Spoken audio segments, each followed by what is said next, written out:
Welcome to Blindsided, the Survivor podcast. Today's show is a very special one because today, May 31st, 2020, is not only the 20th anniversary of the first ever Survivor episode, but it is the premiere of our new rewatch series.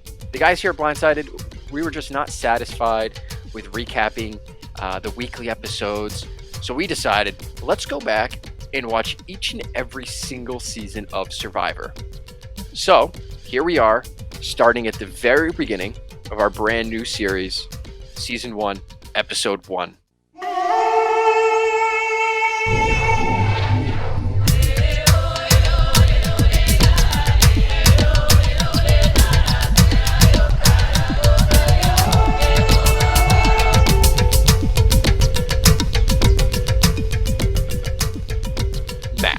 What do you think? I love it.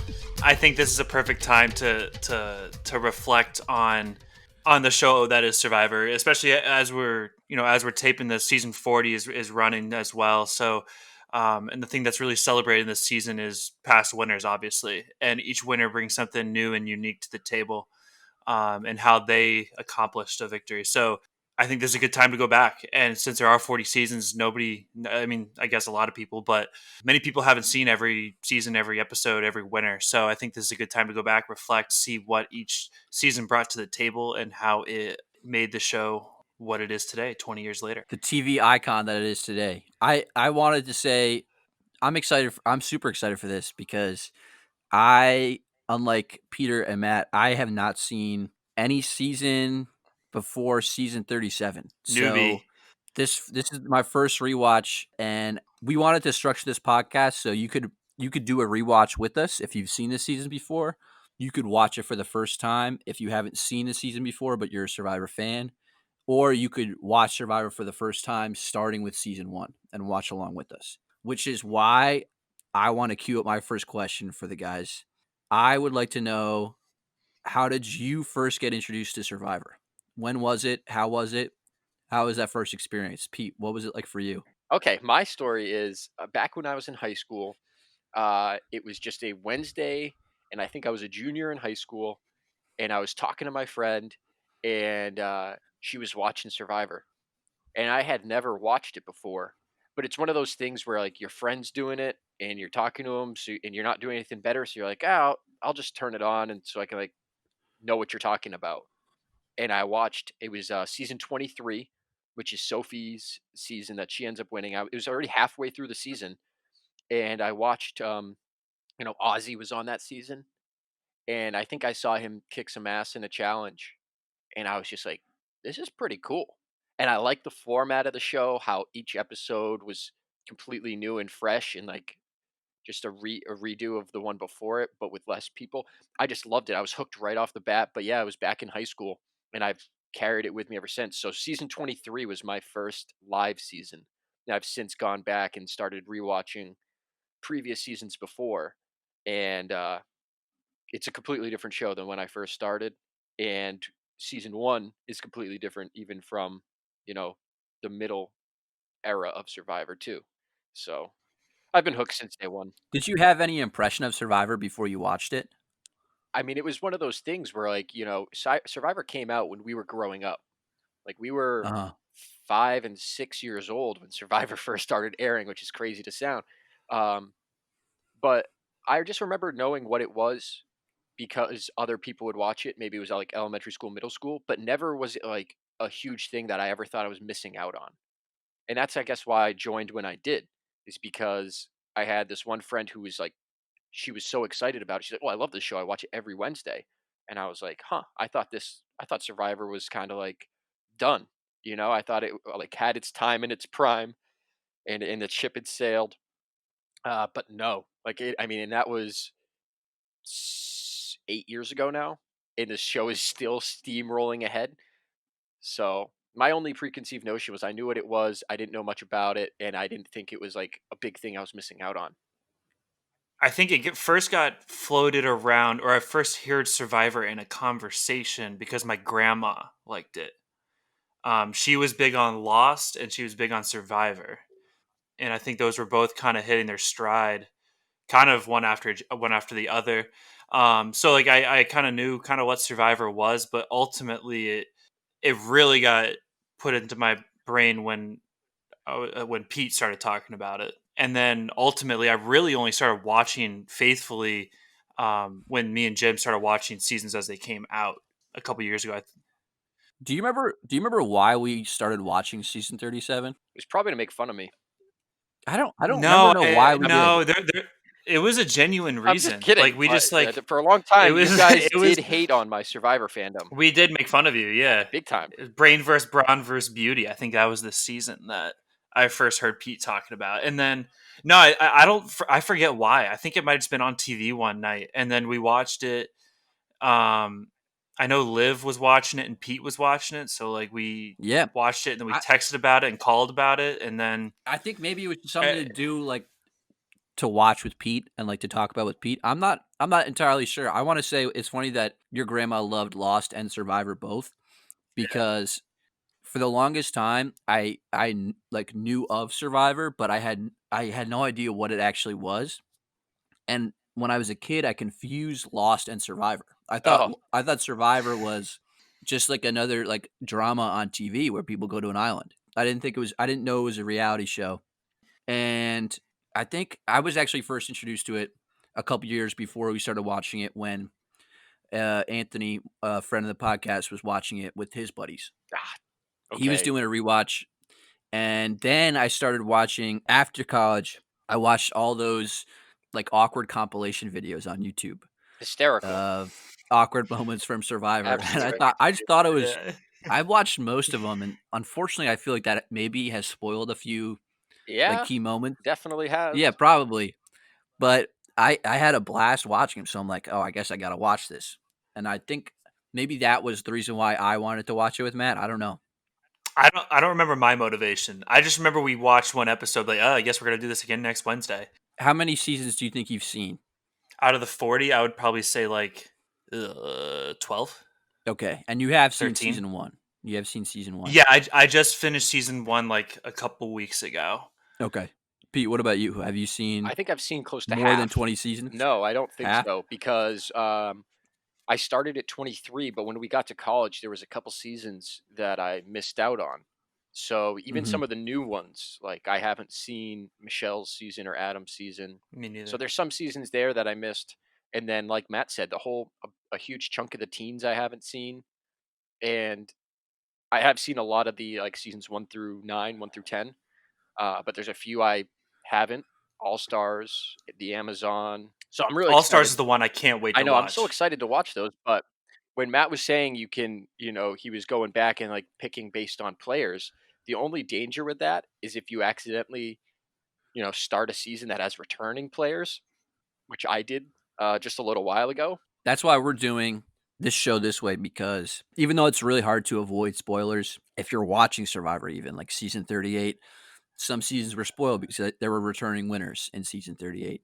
If you ever wanna go online to watch Survivor or to read about it, you're gonna get something spoiled. We're gonna try to keep this spoiler free for future seasons. And you'll also be able to binge the episodes as well because we'll probably be releasing maybe 4 to 5 episodes per season, and that'll all come in a month. So, hopefully by the end of June, we'll be finished with season 1 and we'll move on to season 2 in July. So that way you can listen to the whole podcast and binge all of season 1 kinda at the same time. Yeah, like that's why when I introduced it, it was going to be a little different than our weekly recap because it's not going to be one episode of the podcast for one episode of the TV show. It's going to be it's this is more made for binging, and we also did the math. I believe if we tried to do it longer, it would take us 5 years, or as if the way we're formatting to do it Yeah. now, it'll take Yeah. 5 years. Either way, There's this is just a so long there's haul so for many us. seasons to watch. If we were gonna do a full rewatch, we have to do it the way we're gonna do it, or else we would barely ever catch up. Yeah, I mean, like, yeah, exactly. It would be like gambling and be rolling the dice of life at this point, as if to say we'd ever finish what we're trying to start here. So, buckle up. With that, I wanna get into our featured presentation. So when I was thinking about how we watched the show today, we watched it online or we binge previous seasons. I wanted to go back to when it first came out in 2000 because again, we were only 5 years old. I was, yeah, I was 5 years old when the first season came out. Yep, freshly turned 5, this guy. I think we were all 5, yeah, and obviously, we don't remember that time too well, but you couldn't binge watch anything. Anything we were watching on TV, you had to wait a week. Also, this is so early in the internet days, the only place you could talk about it was, like, your own chat room. I found an old Survivor chat room from the mid 2000s after the show had aired, but it's almost impossible to find people talking about it as it came out. Just because stuff gets lost on the internet, and there were no sites like Reddit or Twitter. For the people that were on the show, this was like the only way to express yourself was on the show and in interviews after. And it's crazy. We're assuming you've watched season 1 or episode 1, so you know who got voted out. But, Sonia ended up doing, like, interviews on the Today Show. She did one on The Daily Show with Jon Stewart. Like, it was a Oh, really really? big deal. Yeah, it was a really big deal. Was what were they doing those interviews as like the episode aired, or is it like kind of retrospective? She had an episode on The Daily Show, I think, the week after the episode aired. Yeah, Oh, that's cool. Hmm, yeah. So, the first episode, in fact, it pulled 15.5 million viewers, the first episode on Wednesday night, that's which was crazy. more than Incredible. yeah, which was more than any CBS show had gotten on a Wednesday night in 2 years. And that first season, Survivor got just an insane amount of people watching, and they actually bumped it up to Thursday night. Well, first they showed a rewatch of the show. So it originally aired on Wednesday, then it went to Friday, so more people could watch. And Oh, wow. then the next episode got something like close to like 30 million people watching. That's crazy. Um, yeah, so Absolutely crazy. it's such a revolutionary show. Yeah, so this was when Survivor was on. There was Real World on MTV. That was kind of the first reality show. But this was the first reality show on network television. And going back to look at some of the news from that time, there were a lot of people, criticizing reality television and like talking about like where the culture is going now that we're all watching reality shows. Oh god. They can only see us Yeah, now. it's yeah, it's crazy. It's crazy going back. It was 20 years ago. But I'm gonna list off some of the shows that debuted in 2000. Malcolm in the Middle, MasterChef, Dora the Explorer, Curb Your Enthusiasm Oh my god. debuted in Hey, 2000. hey. BattleBots. I love watching BattleBots. And then Big Brother. So this was CBS. CBS kind of really rolled the dice on reality TV, Yeah, big time. and they debuted Survivor May 31st, 2000, 20 years ago, and then Big Brother later in the summer. They And That's 2 home both runs, back-to-back home runs. exactly. And I've never watched Big Brother. I know the concept behind it, and I know it airs every day, but Survivor and Big Brother were getting such a crazy amount of views that they were getting more views than the Olympics on NBC that year. What was the Amazing Race also CBS? Yeah. Yes, yeah, Because that came out in 2001. I don't know yeah. if I'm jumping your No, notes, but No, like CBS completely owns reality television until the they Kardashians. slayed it in early 2000s. Because the Amazing Race is like another huge show. Yeah. yeah. So that goes into the kind of the origins of Survivor. So Survivor was started by these two British guys, these two British producers. Mark Burnett is the big one that we know, and Mark Burnett is the producer behind Survivor, The Apprentice. Are You Smarter Than a Fifth Grader? Uh, so he's got a bunch of He's got a nice successful he's reality got a nice shows. list out there, yeah. I don't know if he did The Amazing Race. I don't know if he was a producer on that, but how he got started was he came over from Britain, and he ended up selling T-shirts on Venice Beach, and he read this article about this challenge, kind of like The Amazing Race.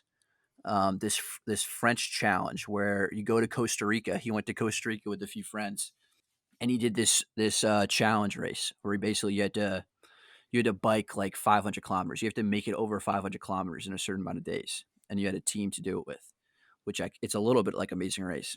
And so after he did that, he thought this was a good idea for a television show. So he started Eco Challenge, and that first aired in '95 on MTV, and then it aired '96 through the 2000s on Discovery Network. And based on the success of that, he got enough support from CBS to start Survivor. And Survivor is based Huh. on a Swedish show called Expedition Robinson, Yeah. based off Family Robinson or Robinson Crusoe. Quick little Yeah, tidbit Pete. on Mm. that show is when that was created, it was the late 90s, 97, and it was much darker and more it was Do you less know family why it it was was darker? no, I just it was less S- family friendly. So when they brought it over to Okay, America, they so I do. repositioned it. So go ahead, Jim. Dude, we're just alley-ooping Because back and forth here. I read that little bit in Wikipedia. I'm like, I don't know why it's darker. So I ended up watching the first episode on YouTube. You can find the first episode on YouTube. It's in Swedish, so I had to do automated subtitles, and I didn't get much of what they were talking about, but you kind of got the flow of the show. It's it's very similar to Survivor. It's extremely similar. It was set in Malaysia, same place as Survivor season 1, Borneo. Borneo is in Oh, Malaysia as well. Mhm. It was set in Malaysia. They had 18 or they had 16 people, 8 guys, 8 girls, all show up, all get they got towed out on a boat. They land on the beach in 2 tribes. They got to make their own camps. Same setup as Survivor. The reason why it's dark is actually the guy who was voted off first, the Swedish guy, ended up jumping in front of a train after he got voted really? off. Yeah. Wow. Yeah. And so Huh. there was a lot of trepidation about what happens when you get voted off. And so that's why when they did the casting for Survivor, they had kind of rigorous mental and physical examinations that you had to go through.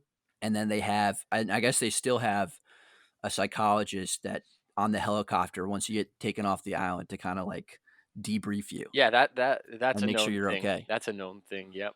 That's so interesting. Yeah, isn't it? That is so interesting, yeah. It's I'm gonna link it in the show notes. Watching the Survivor, the Sweden series is pretty interesting Do because it's they so do much they like vote? Survivor, but So they vote people out? Like, is the yep, format identical it's for the most part? identical, They identical. just lightened it Yeah. up and Wow. brought it to America. Hmm. When you watch it though, it's almost more of like a documentary feel of these people on the island. It's Hmm. really it even though it's the same setup, it feels a lot different. I guess Burnett added some American reality flair to it. Makes Which sense. that alone has evolved over the years too. I mean, that's something that's Yes. so Right. prominent in season 1 and all the way up to who knows, I mean, into the teens, and then you can see the Yeah. production mold into what it is today. It's a completely different show. It's one of the reasons why I love season 1 so much is because of that completely different vibe it gives you. Yeah. What did you find on the casting for season 1? Okay, so yeah, the casting on season 1, like Jim said earlier, like this was a completely different time.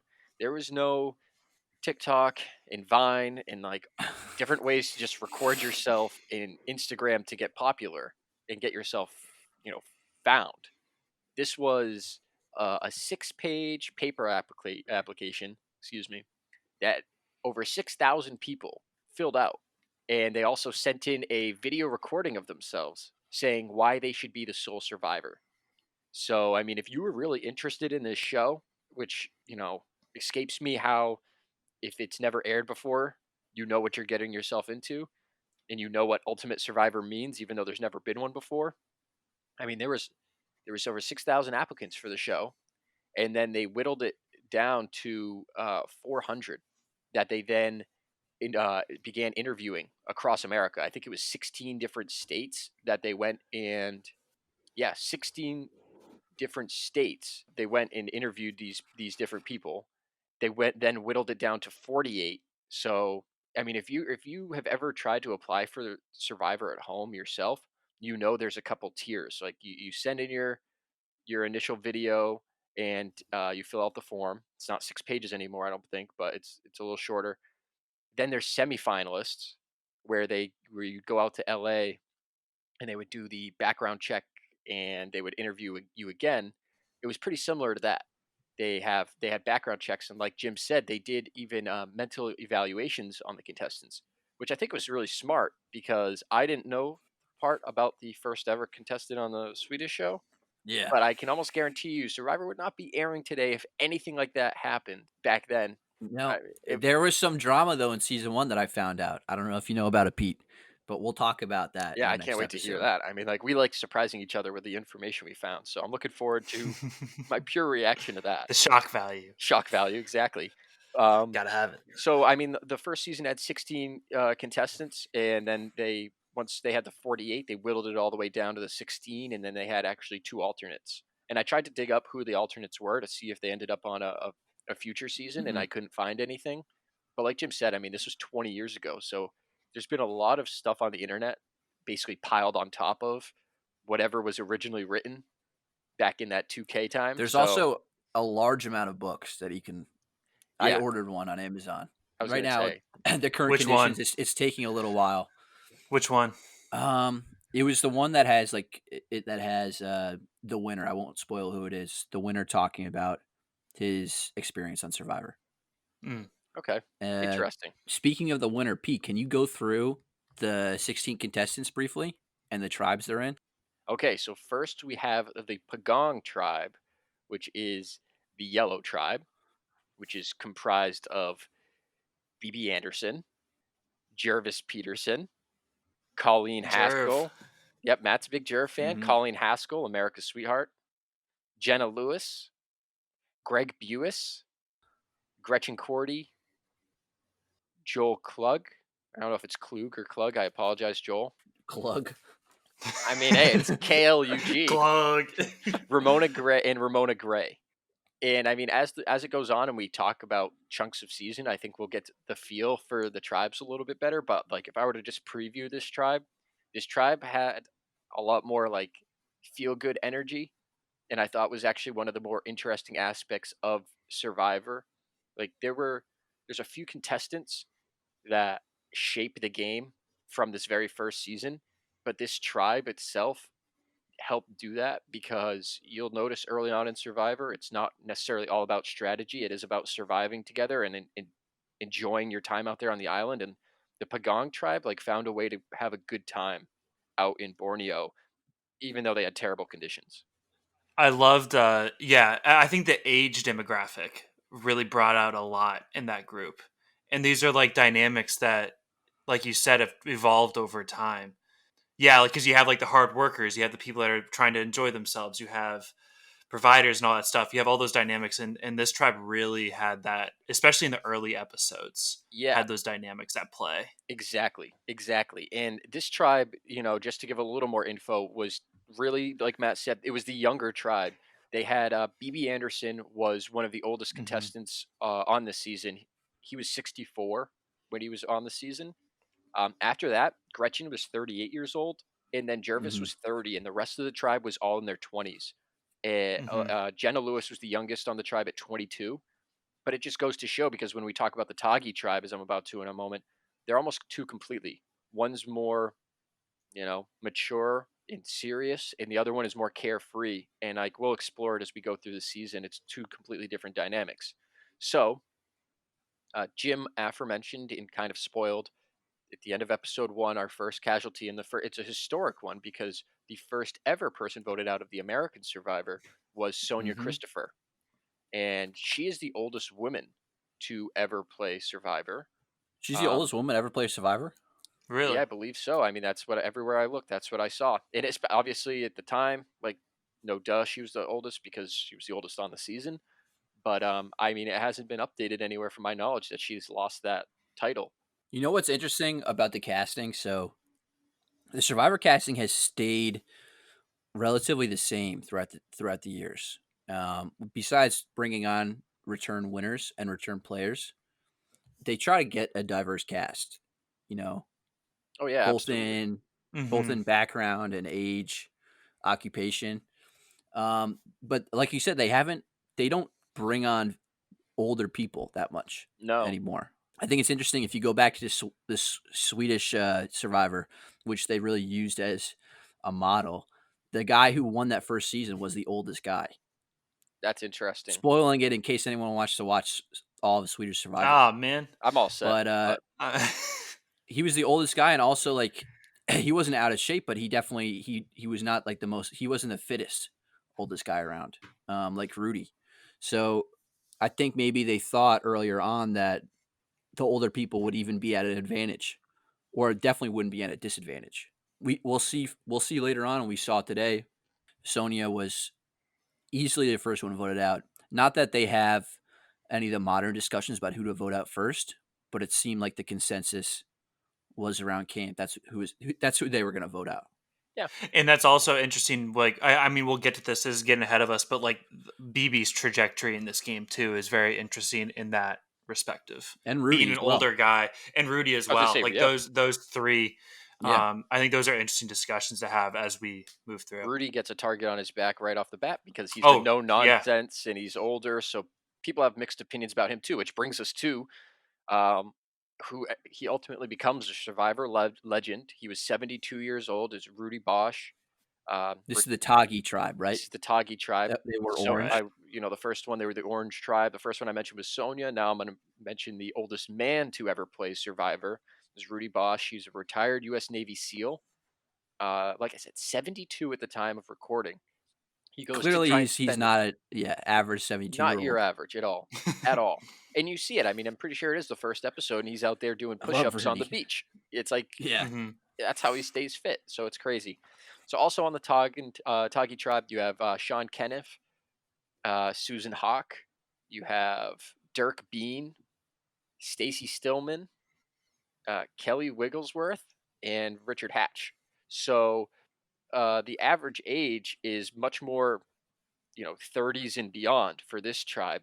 Kelly was 22, Dirk was 23, and Stacy was 27. But everybody beyond that was 30 and up, and it wasn't like they were in their early 30s. A lot of them were, in the late 30s. Richard and Susan are late 30s, and then you have Rudy and Sonia who are in their 70s, 60s, and 70s. So I mean, it was like a tale of two tribes. They got to the island an hour faster Yeah, than I'm the other gonna say if you tribe. look at it on paper, you yeah. think this tribe is destined to Yeah. fail because of the age difference. You'd think so much energy would come with the other youth tribe, but I think it's like an age-old survivor tale where you either pick. There's been some schoolyard picks, but then there's other seasons that are already scheduled kind of to be young versus old, and it's always the old always kind of perseveres just because of patience and experience almost. So it's very interesting dynamic. It's another thing I love about Survivor is how they always toy with the demographics and they try and shuffle things up, whether it's tribes based on age or gender or even race. There was one season like that. So So that all the contestants, just briefly, and then we can get to the rules for people that haven't watched Survivor before. They were all flown out to this fishing village in Malaysia. Then they took a group boat out to they presented it as the middle of the ocean, and then they got a boat all the way to the island off Borneo. And once they get there, they land. They've already met each other, but now they know what tribe they're in. They've got to build their camp. Like you said, Taki got there way earlier than Pagan. Yeah. Ramona was having some trouble. She did she end up throwing up? Like what a rough yeah, start to yeah, she had a Survivor. really rough start. I think she got sick on the raft as they were Yeah, paddling I there. would too. Easily, I would too. you get You're sick on the you're raft. on the I water. get I It's get basically seasick like so yeah, easily. but I don't know how it's not even like being on a boat. It's like being on a surfboard or a paddleboard. you Like get you're in the Yeah, water. tossed. yeah. I don't know. That's a tough way to enter though. You got to take some Dramamine. I've grown up on the ocean, so I don't know. I've gotten seasick once in my life though. It was I was deep sea fishing and the swells were pretty bad. So we were rocking viciously. It was like a story that Malcolm Freeberg told about his Survivor season, which You're getting ahead of yourself. I know I am, but I mean that was the only time I got seasick. And other than that, I'm just curious. Like, can you even get seasick if you're in the water yourself, getting tossed around? I don't I know. didn't think so, I but don't know.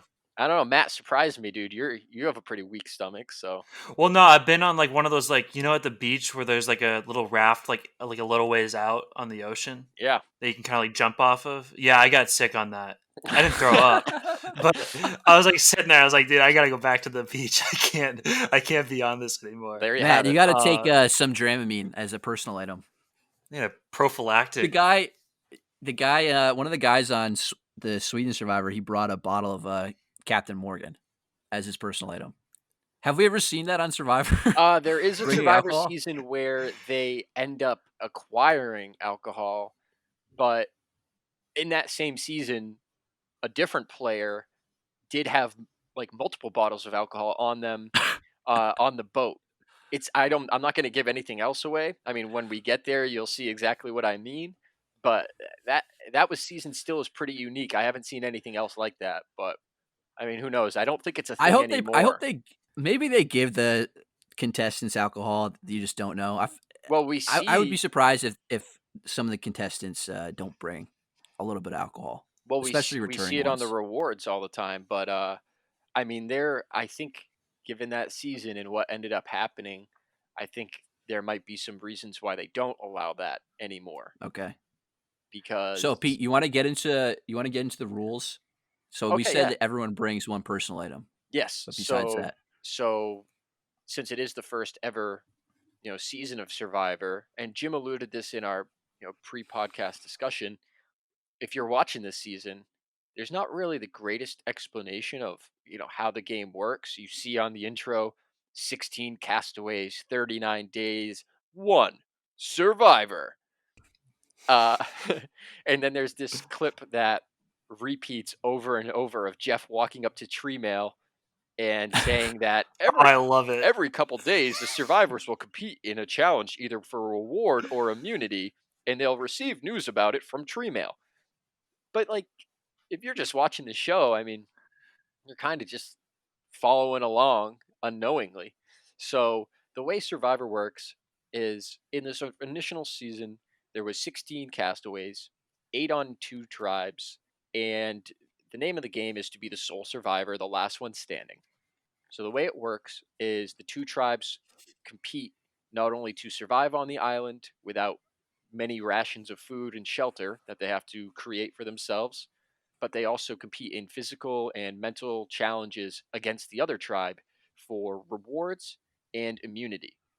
Now, rewards follow kind of a pretty simple, routine over the course of all of Survivor, where you start with flint or fire, matches, Fire in the form of flint. yep, fishing gear, shelter, comfort items, things like that. And then as the season goes on, reward challenges are typically actually just like food or an excursion of some sort, which really makes Survivor like the total experience because many times people get to go and do things that are, once in a lifetime opportunities. The other form of challenges are immunity challenges. Those are where, that's what we saw today. yes, which is what we saw today, Hmm. where a tribe fights for the immunity idol, and that means that tribe is safe. And for the next 3 days, their tribe will stay the same, while the other tribe, the losing tribe, has to go to tribal council, where the members of the tribe themselves vote out one of their own. So that's where the game gets really interesting. Is you not only live with these people and compete with them, but then you have to vote them out. So as the seasons go on, you see a lot of complicated decisions where people are either betraying themselves ethically or, personal relationships that have been built for the betterment of their own game. And it becomes really interesting. I think it's one of the most captivating parts of this game is the balance of integrity and what values people try and bring to the game versus what they end up sacrificing to get themselves further in the game. So that's immunity, and I mean it's only day one, so we can kind of table what happens later on as a surprise for later in the season. I mean, the only other the some unwritten rules of Survivor, like Jim said, there's personal items that are brought. They don't really make it too big of a deal of it, and I don't think nowadays personal items are brought with them.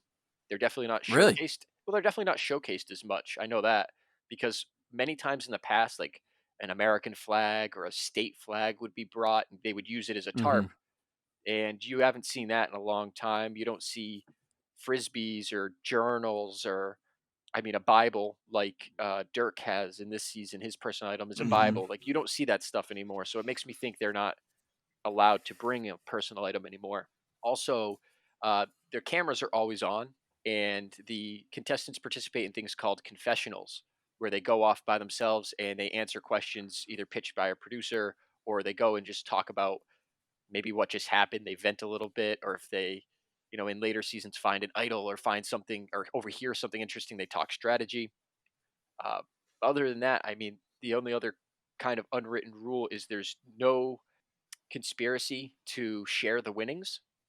There's no allowed physical altercations between contestants unless it's for a challenge, which we see later on is why they get rid of some of the challenges that they do because play gets a little dirty. But I mean, it's other than that, it's kind of like you are who you are and all gloves are off. I mean, like there's swearing, there's some nudity. It's a really interesting show because these people come from all different walks of life and you get to see exactly who they are or who they want to be on the show. But that's it. I think that's am I missing any of the big It's a rules? fantastic breakdown, Pete. Fantastic. All right, I'm glad you like it. Good work. I learned. Yeah. That was great, Matt, Did you Peter. know about the physical Matt, altercations? Like you can't the hit physical somebody? no, I I did didn't. not. No, I didn't know about that. Yeah, like you can't I you one can't like other you can't thing. punch another person or anything like that. One thing I heard that was interesting, and I don't know if this is a rule imposed in later seasons, was you're not allowed to. The producers or the camera people hate it when contestants talk quietly without a camera around with each other. Like they want to capture every moment, so they really, really discourage like two players. Like if they're just like whispering on the side, they don't want you to do that because they want to capture every discussion on camera so they can present it and like round out the story. So there's been like I mean we go back to Malcolm because I just it was just from an interview that Malcolm gave. It was like about how dynamics like that work and like how you have to have conversations, but also producers are in there all the time as well. So it adds a dynamic to how those conversations happen. That makes sense. Although it Yeah. must get frustrating. Oh Matt, Yeah, yeah, no, right? that's what he said. You're Yeah. trying to be secretive and they are just like, "Hey, what are you guys doing over Yeah. there?" And you're like, Yeah. "You're going to cost me $1 million, man, just for your own betterment." But hey, that's what you Right. sign up for, isn't it? You're on a TV show. So, Right. now I know Matt has got some takes I disagree with him on this first episode, this first season. What did you think of the first immunity challenge, Matt, and the editing? It's interesting. It's very. It shows that this is the first of its kind. Because if you compare challenges in season one, obviously, and then season 40, the edits are just so much cleaner now, and they. But like the other side of it is like you get the whole experience when they're not edited like that. So like that first challenge, they're lighting. I think they're lighting torches, right? yeah. Like in the ocean, then on Yep. the beach, Yep. and this is kind of a running theme throughout season one that some of these challenges just aren't designed well for television or they aren't designed well for like Jeff to actually like referee a challenge. Well, yeah, we So don't have it's we don't have Jeff talking over it. It's just right. free And of there's commentary. often little scoreboards like, oh, like Tagi's in the lead or something like that. Which is And it's something you Mhm. like don't see anymore nowadays because right. Jeff just provides commentary the entire time. Yeah. But no, I mean I enjoyed it. It was a good challenge. It's interesting. It's interesting like they probably had a list of challenges that they had in mind. I'm interested as to why you guys think like this was the first one that they picked. Oh, I think this is a great first You challenge. think so? I feel like it's really symbolic. It's the first challenge of Survivor ever, and it's like they're lighting a huge idol on the beach. It's like Yeah, and kind they're of all like about lighting the they're fire. lighting a Everybody knows flame that that's still fire lit. represents your life in this game. Yes. Yes. Yeah. So the life of the show is still going. Yeah. Yeah. I just wanted to say I love how it was at dusk. Like it got dark at the end, obviously because there was fire involved. But I haven't Mhm. seen that was the first challenge I've seen where it like took place at night.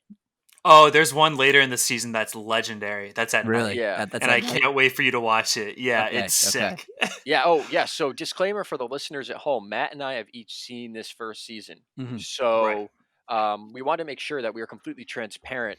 That we're not going to try and appease the audience and make fake reactions to the show we've already seen. So, a lot of this first No season, we're fake going to be going to news. we're going to be going to gym for a real reaction.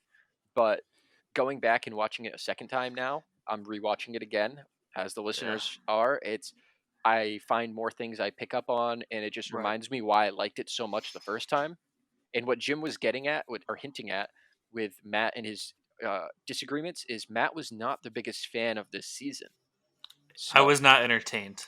okay, I'll be so honest. I was not entertained. so the back and forth that I think you'll get is you're going to get Jim's raw reaction to the episodes and who's voted out and what's going on, and you're going to get me who loved this season because I believe it shaped the game entirely into what it is today, and then Matt's perspective of I was not entertained, and Matt's here's complaining. why. Yeah, so if listeners are out there, you can, if you want to like email me or something to support me, because I'm gonna be in the minority here. Matt needs And no support. I need help. yeah, So if I can give my first reactions, oh yeah, like I said, I love the first challenge.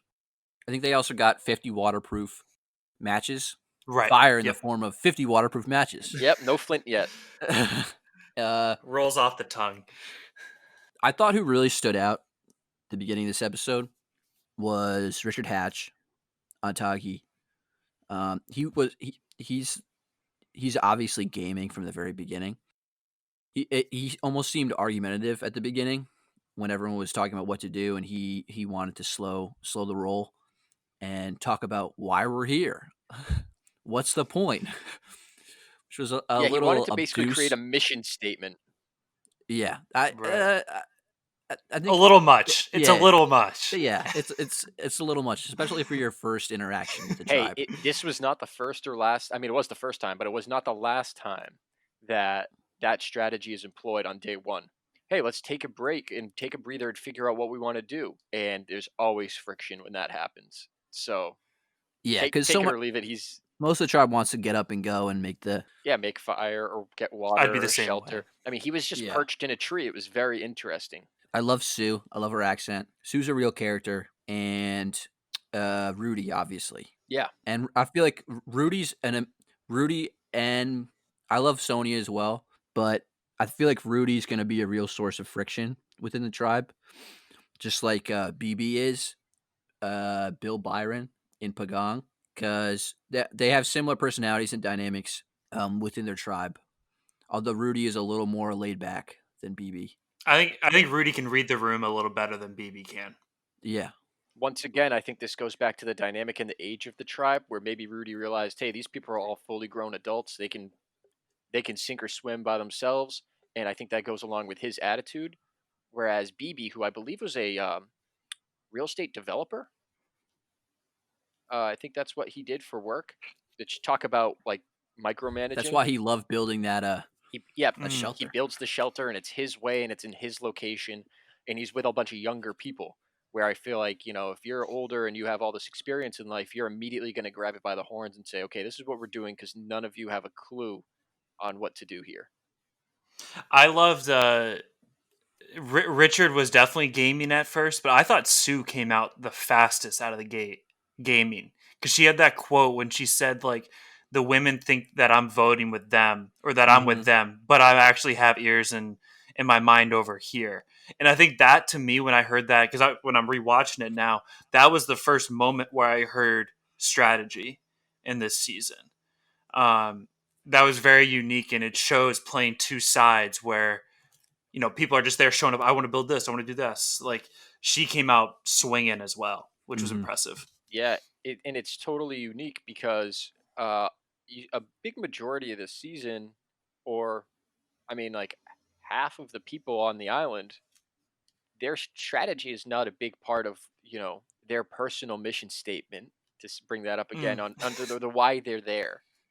But for Sue, she's one of the few people, and I think she is in the minority on this season, where winning and playing a smart game and actually playing with some sort of strategy is evident from the get go. And I think you said it, like her and Richard really showed that this game can be played more so than just, oh, we'll take it day by day and sadly we'll have to vote somebody out. Like, no, they had a purpose and they had an idea of how they wanted their game to go. And I mean, I will say over and over again during the season that Richard Hatch is the reason why Survivor has evolved into what it is today strategically. agreed. Um, Yeah. but Sue definitely helped too. And I think Oh, big and time. I think Pagong is the opposite, where you see a lot of people who are there for the survival and community and that aspect of it. And I mean, they talk about it on the show in season one, because I think it's fair to admit CBS didn't really know what this show was going to look like the first time they put it out there. They didn't know if it was going to be a big strategy show or a big survival show. Um, and they got a good mix of it because they had one tribe who was there for the community aspect of building a society with brand new people from all walks of life. and then you had another tribe who was there with some people who were there to play a game strategically from the jump. So Right. I mean, like it's so interesting, and that was one of the things I really loved because you could just see the game evolving and shaping into what it is today from the very beginning. As soon as you heard some people open their mouth and what they were interested in talking about, you knew you're like, okay, so this is like a pioneer of the game, and that's what I love so much about this season.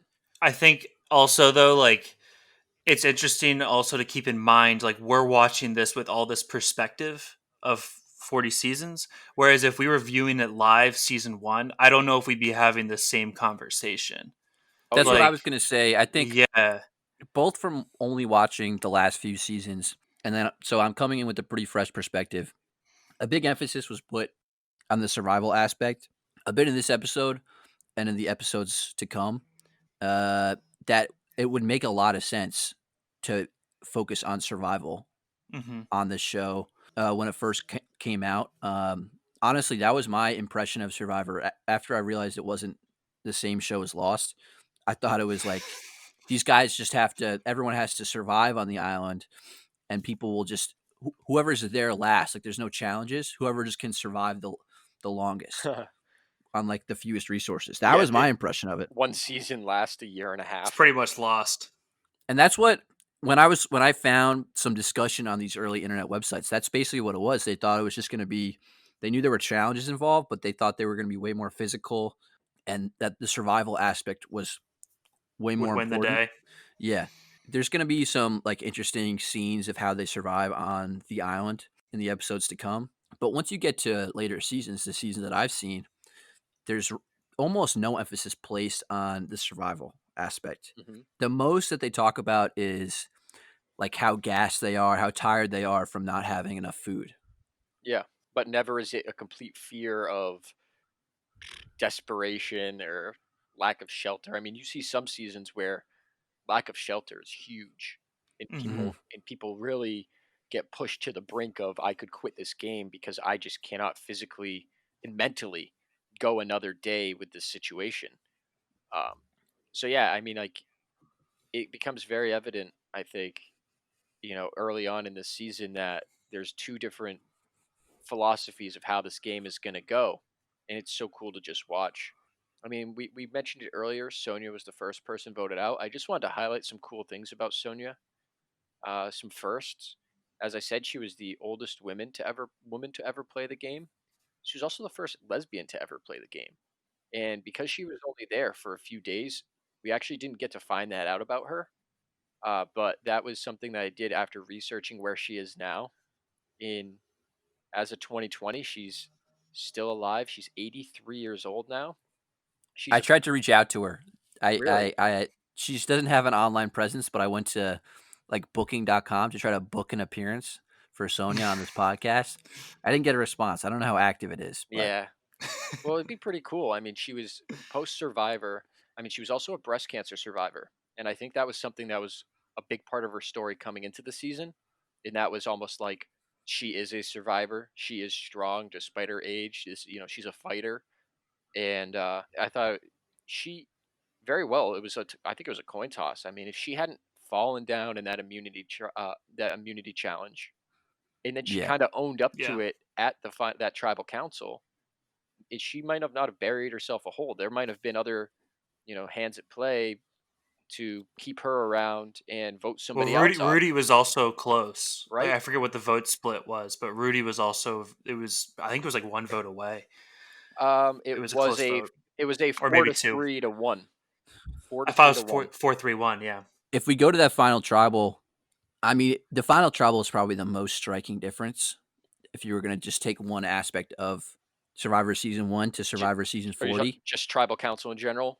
Not the just tribal council. Okay, not the final tribal of the game. Yeah. Yeah. No, Yeah. that's what I meant. That's what I Okay, meant. He hasn't Okay, seen yeah. just it. want to Just clarify. just tribal council where everyone goes to vote off one of their own. And it was kind of clear like Jeff didn't really know what to do, production didn't know what to do. So once the Tagi tribe got there, Jeff kind of just let him talk. He's like, "Hey, what did you guys think of your first few days here?" Yeah, there was no hand raising or questions being directed to one person Or as you see whispering. nowadays. You usually see Or whispering, no whispering. So No whispering. so Jim, so Matt, what do you make of all this? Like there was none of that. It was a roundtable discussion where everybody was and it was relatively happy. Everybody was excited. I mean, it was the first ever tribal council, and I think the people were just kind of excited to be with Jeff and experience it all together. But yeah, it was just a whole lot of people just nodding and talking at the same time, and I think the production quality was pretty low because there wasn't much of a mood set or built up during that tribal. So a little bit about Jeff and how he runs tribal and how that all started. When he did get selected to be the host, they wanted to give him an earpiece at like the producers wanted to give him an earpiece at tribal to help direct him to ask questions. Hmm. Um, but he turned it down and he said, "I want to I want to run this. I want to like listen to people and feel it out." And so he's quoted by saying that he watches how contestants behave now. So I think this is like kind of built up through these seasons because you saw in season one, it just kind of goes. Hmm. Versus, I think he kind of learned over time, like you listen, and then whoever is being kind of left out of that conversation or whoever he feels is at the bottom, you ask him, "Hey, why are you not talking? Why are you at this place?"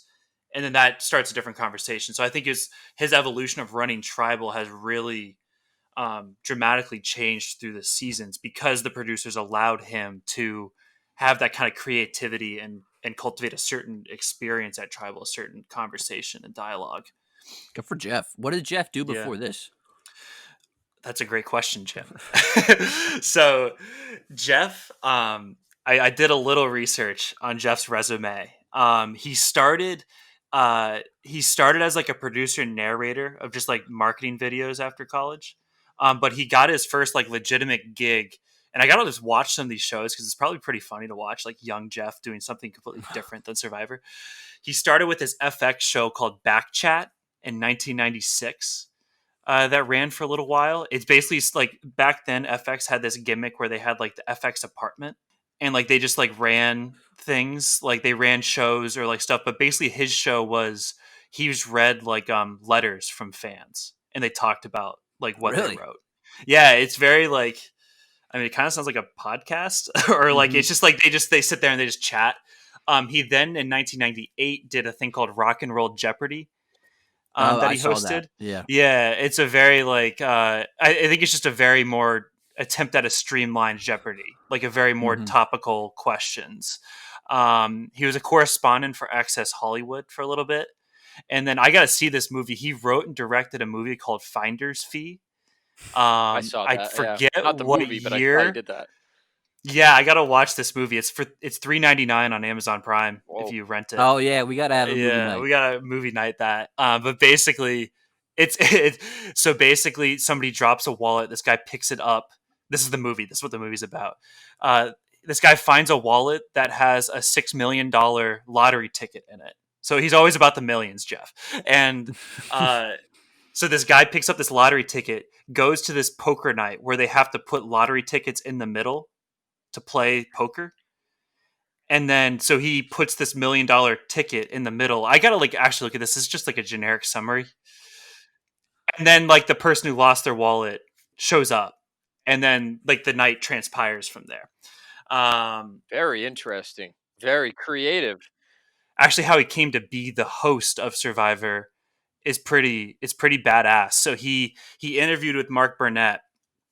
And Burnett basically, according to Jeff in this interview, he said Burnett basically talked at him for like 2 hours, like pretty intensely about what the show's about, what they want. Basically, I think to try to kind of scare him is how Jeff felt because he was a very young applicant for to be on the show, to be the host of the show. And Probst said he felt like the opportunity was slipping, but also felt like he would fit the show very well. So what he did, according to Jeff, he dramatically ripped up a picture of himself or a picture and said to the producer, quote, "This is not me. I am not a studio guy. I'm a student of human condition. I'm a writer. I've been to therapy and I get this show." Wow. All right. And then the interview ended right there. Burnett said, "Thanks for coming." Jeff didn't think that he got it in the end. And then he got called up 4 months later and said, "You got the show." Wow. Wow. Good for Jeff. So that's basically like the trajectory of Jeff before and then coming into this show, and then how he's evolved tribal over time. It's pretty interesting. One cool little thing I saw about Jeff is he was remarked as not only a host of the show, but as basically like a counselor to the contestants by the way that he treats them, talks to them, and includes them. And I thought that was so true, and it's evolved over the years as as he's perfected his job as a host, but as the show has become more player driven rather than the island driving or the location driving the season. And I just thought that that plays really cool into his initial interview where he said, "I understand the human condition." And Hmm. it's like if you're gonna and it's perfect, and we know it now as fans of the show how perfect Jeff Probst is, and how we don't think How I perfect know I Jeff don't. Probst is. No, I just don't think anybody else could do that job as well as he does it. I think Oh, he's the it's a perfect combo host of. for this show. Hmm. And It's a combo of getting reality television, but also like understanding people. creating a caring environment Yeah. too. Yeah. I mean, the amount of times where he deals with people who are who are crying and on a brink of an emotional breakdown, and I mean, sometimes you see him and he's smiling while they're crying, but he just like calms down or changes the mood, and I just think he does a phenomenal job. So, love Jeff Probst. Very interesting to see him. Like, it's gonna be cool doing these first couple of rewatch seasons because you get to see him like grow on the spot and on the fly, adapt and do new techniques. Very, very good job, Matt, giving us a background on our beloved host. All right, so that's gonna wrap up everything we wanted to cover today. Today's episode was just kind of introing what we're going to be doing in this new series, talking about the background of the show that we've all come to love, as well as the first ever episode. And next time on Blindsided, we're going to be covering episodes 2 through 6. So we're going to be doing basically a huge chunk of the show in one episode to, as we said earlier, make this binge worthy and to save ourselves a little bit of time so we can not spend 5 years of our lives recapping every episode of Survivor. As much as we love to, we think we can accomplish it in a much more entertaining way by cramming them into one episode for you guys. So, if Matt and Jim don't have anything to add, Would you have auditioned for this if you had no idea what it was? Hell no. I That's was terrifying. I was Unless 5. unless I saw the Sweden show and like thought that'd be Yeah. fun. Yeah, No because way. jumping because getting voted out and jumping in front of a train is so much fun. Okay, way to put a damper on it. Yikes. Dude, I'm sorry, Yeah. but Matt said it. I just think you gotta give the people props that got on the show. Yeah, definitely. And definitely the people Absolutely. that came in there with a game plan to have the wherewithal to, like, you're getting put on an island in the middle of the Pacific. Or is it Pacific? Yeah, Yep, yeah, Yeah, yeah. South Pacific. Yeah. yep, And not only be terrified of that, but also have the wherewithal to have a game plan. Uh, Outrageously right? commendable. Yeah. Yeah. Yeah, and it kind of begs the question where like some of these people looking to get famous, and this was just an opportunity For sure, for sure. where it wasn't like, okay, you got to know somebody to get an audition. Like here, you can just Hmm. openly apply. And as I looked more into it, a lot of these people like jumped on the Survivor train and used their fame to get on other game shows and talk shows and things like that afterwards. So, I mean, I think there was some other desires there, but It's the original influencer it, platform. yeah, I mean, hey, if you were on the first ever season of Survivor, like, You're a big deal. Leave a rating, subscribe, tell your friends, listen, post it on Instagram, call your friends, write your parents mail. so for the guys here at Blindsided, we'll see you next time on Survivor. Bye bye blues, thanks to Prozac. Bye bye blues, give me Paxil. Bells ring, birds sing, sun is shining, no more whining. I live through da da da da. Life is hell, but I'm swell. Bye bye bye blues. Yeah, that's awesome. Awesome. Fantastic.